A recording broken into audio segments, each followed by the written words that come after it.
and inspired people in our midst. The fact that the London School of Economics, just up the road from where we're sitting now, can pump out graduates to Osama bin Laden's caves, can boast of Omar Sheikh, the murderer of Daniel Pearl, as among its graduates. So that two graduates from King's College London, Asif Hanif and Omar Sharif, went off in 2003 to blow up as many Jews as they could for the crime of being Jewish and drinking in a bar in a Jewish state in Tel Aviv. These things we allowed to go on for years. And the British state seemed to look at it with equanimity. Well, if it doesn't happen here, the so-called covenant of security, if it doesn't happen to us, then it's not so much a problem.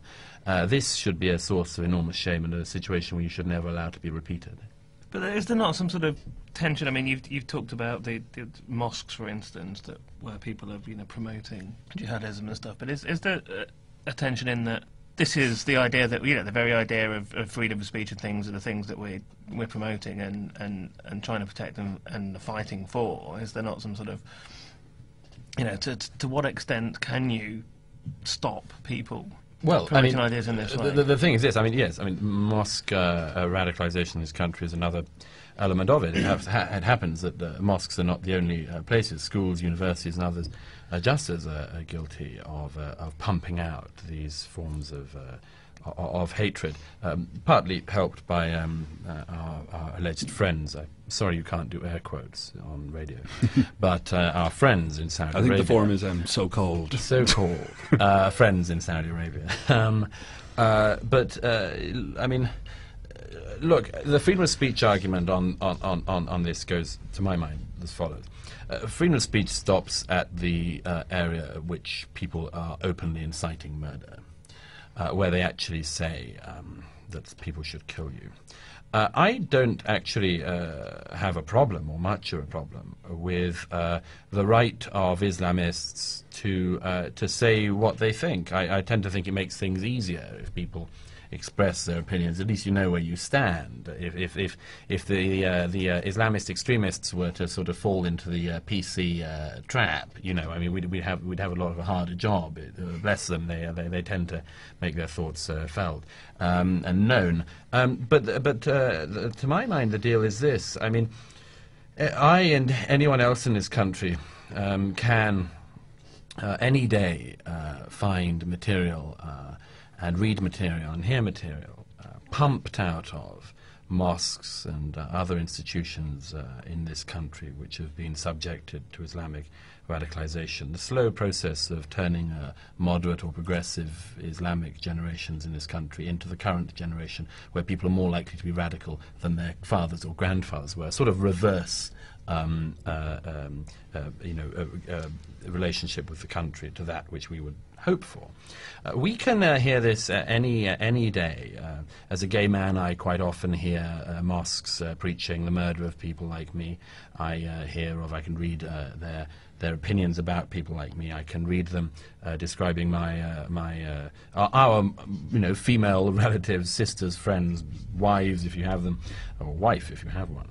You can read them talking about your womenfolk in the most disgusting way, describing them as cattle, effectively half your own worth. We can read of our Hindu friends being described as a vermin, as polytheists, not even subject to the rules of dimitude open to non-Muslim monotheists. We can see these things. We can read about what they want to do to our Jewish friends, and we can hear and read that pumped out every single day. And the one thing we ask in return is that we get to say what we think about them. And that right is currently denied, I would argue. It has been denied by, it is slowly being denied by law, and it has been denied for a long time by a not very subtle process of intimidation against those people who say, well, we don't subscribe to this, we don't believe this, and we don't have very much respect for you if you do.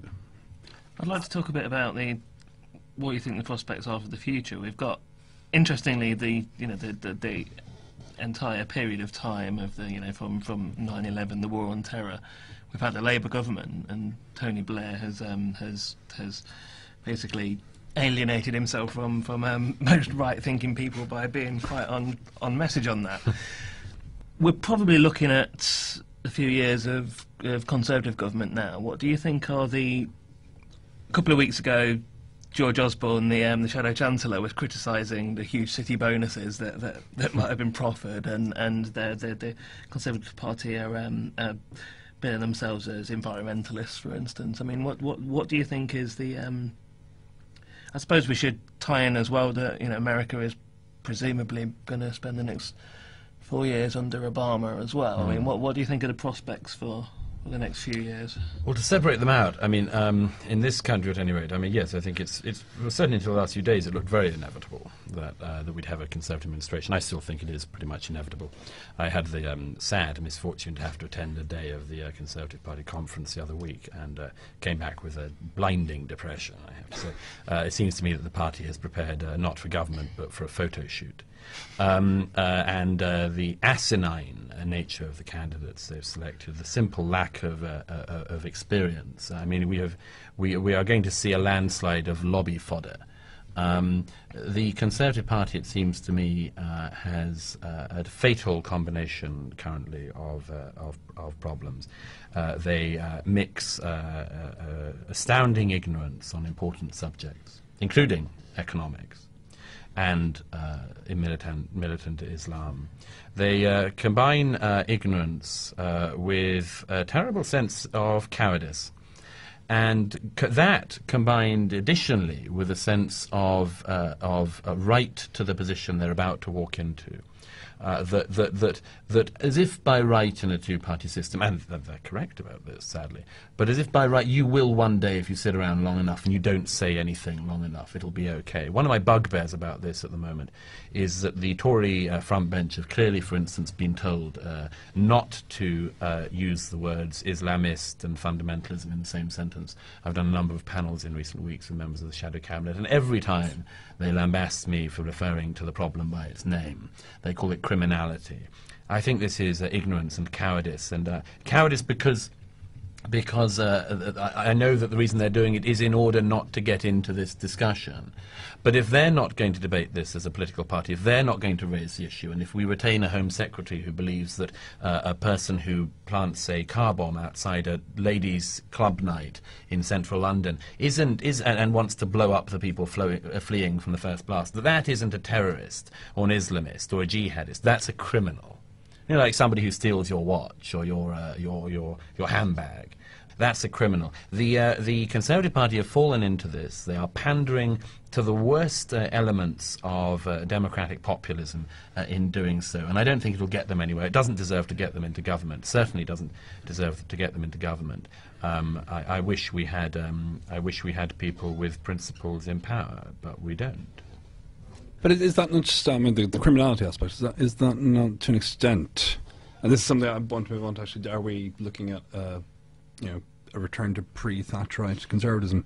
But first of all, is the idea of describing these acts as criminal rather than terror, is that not a bit of a rehash of Thatcher's position in the late 70s, early 80s concerning the IRA?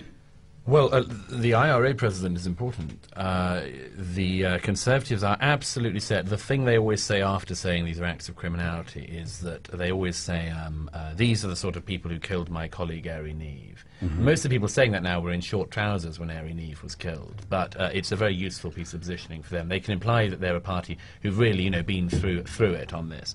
And to some extent they have a right to claim that. However, the IRA had some similarities with the present terrorist issue. Had some similarities. I can't think of very many other than the fact that both sets planted bombs. But that's enough, as it were, in outward comparisons to be getting on with in the minds of a lot of people who don't want to look any deeper. I would say that Northern Ireland is quite a distraction, actually. The most ardent Republican terrorists in the IRA period, the most ardent Sinn Féin IRA types, never wanted to make everyone in mainland Britain Irish or Catholic or even Irish Republicans. It had a very distinct aim. I thought it was a wrong aim, but it had a distinct aim. And it was an aim you could have given into fairly easily. Mm-hmm. The problem with the current one is, what do you do? Who do you give in to? Who do you surrender to? When Mr. Bin Laden talks about, and it's not, I don't want to locate it only as Mr. Bin Laden's problem, when a lot of the jihadis talk about, for instance, the tragedy of Andalusia, what are you going to do? Are you going to ask the Spanish people to volunteer up half their country? Well, obviously not. No. They're impossible aims. Impossible aims. So you have to treat them with the disdain they deserve. Can we spend, we're running out of time, but if we could spend the last 5 minutes talking about the Centre for Social Cohesion. So why was that set up, and what does it do? That was set up 18 months ago or so now. It's the only think tank in Britain to focus solely on extremism and radicalisation within the UK.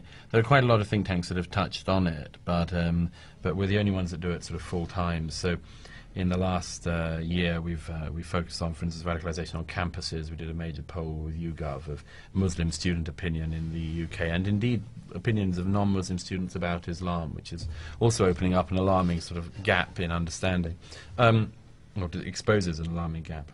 We've also did a major report earlier this year on what I regard as being one of the sort of stains on the multicultural, so-called multicultural society, which is where the multiracialism and pluralism that most of us aim for and hope for has been subsumed into this terrible multiculturalist ghettoized mentality, where people are treated solely throughout their lives through the community into which they were born. And our report, Crimes of the Community, was I think the most in-depth publication at that point of so-called honour crime. Again, the lack of ability of air quotes, but and the cases we dug up there of women in the UK. I mean, it seems an astonishing thing to me, and a demonstration not of multiculturalism or of pluralism, but of sheer racism on the part of our authorities for years. That, for instance, I mean, the police believe that up to 60,000 women in Britain have been genitally mutilated. And there has not been one prosecution for those crimes. If 60,000 white women, British-born women in this country had been mutilated in their genital area, that would be a scandal, and you would be absolutely sure that something would be done about it, but nothing was.